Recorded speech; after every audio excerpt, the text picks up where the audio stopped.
Today, spices sit quietly on kitchen shelves, ordinary and overlooked.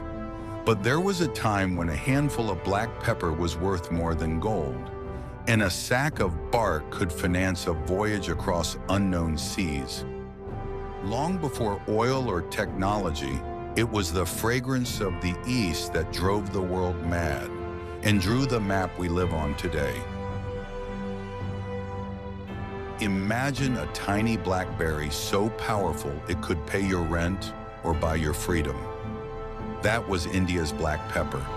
For 2,000 years, the Malabar coast was the world's only pepper factory. And when Rome fell, Europe lost the address. Arab traders kept the location secret for centuries, telling scary stories about pepper groves guarded by fire-breathing serpents just to keep the prices high. It wasn't until 1498 that Vasco da Gama finally crashed the party, discovering the direct route and turning pepper into the world's first global currency. Over in Sri Lanka, people were literally flaying trees to get to the sacred bark we call cinnamon. To keep the competition away, ancient traders told a hilarious lie.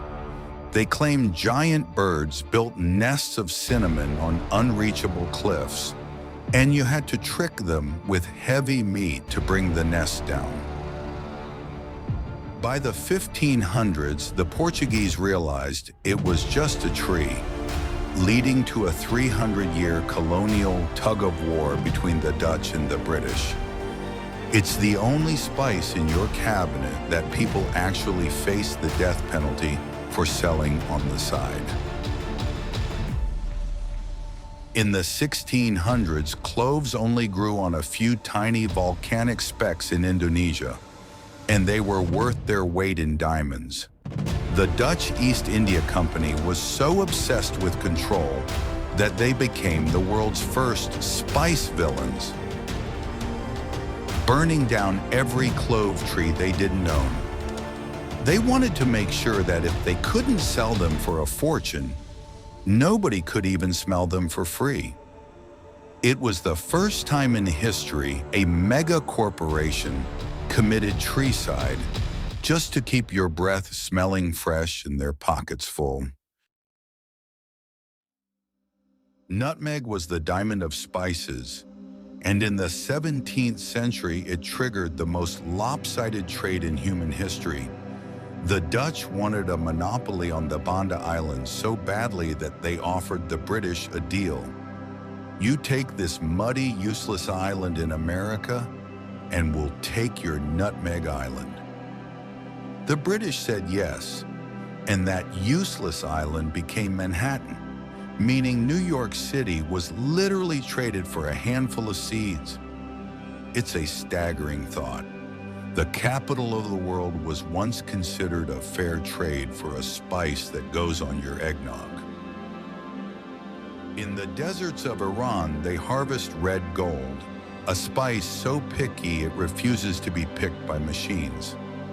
Saffron is the tiny red tongue of a crocus flower, and it takes 150,000 flowers, plucked by hand at dawn, just to fill a single bag.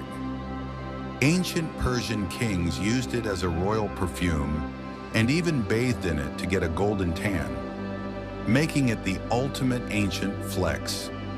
Even after 3,000 years, it remains the most expensive spice on earth because you just can't rush 450 hours of human labor for 1 pound of flavor.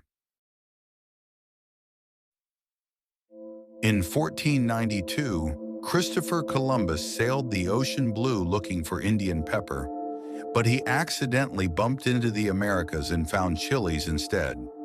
He was so embarrassed about being the wrong country that he called them peppers anyway, a mistake we still use today.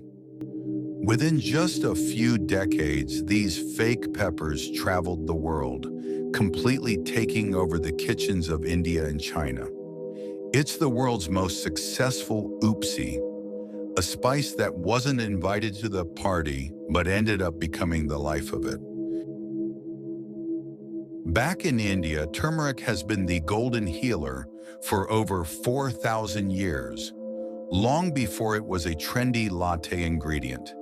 In the ancient world, it was more of a holy protector than a seasoning, used to dye monks' robes and protect skin in sacred Ayurvedic rituals. While Europeans were fighting wars for nutmeg, Indians were using turmeric to heal wounds and celebrate weddings. Today, modern science is finally admitting what ancient grandmothers always knew. This yellow powder is basically a pharmacy in a jar. Finally, we have vanilla, the impossible spice from Mexico that left Europeans baffled for 3 centuries.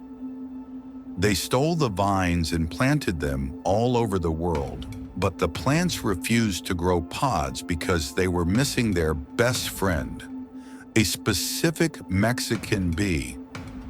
The vanilla secret wasn't cracked until 1841, when a 12-year-old boy named Edmund discovered he could pollinate the flowers by hand with a blade of grass. It's a beautiful mystery. The world's favorite flavor was unlocked not by a scientist or a king, but by a child with a stick. The next time you open your spice box, remember you're holding a collection of ghosts, myths, and world-changing trades. These tiny plants moved the borders of nations and sparked the first global economy, all because humans couldn't resist a little extra flavor. So I have to ask you, if you lived back then, which spice would you have risked a voyage across the world for?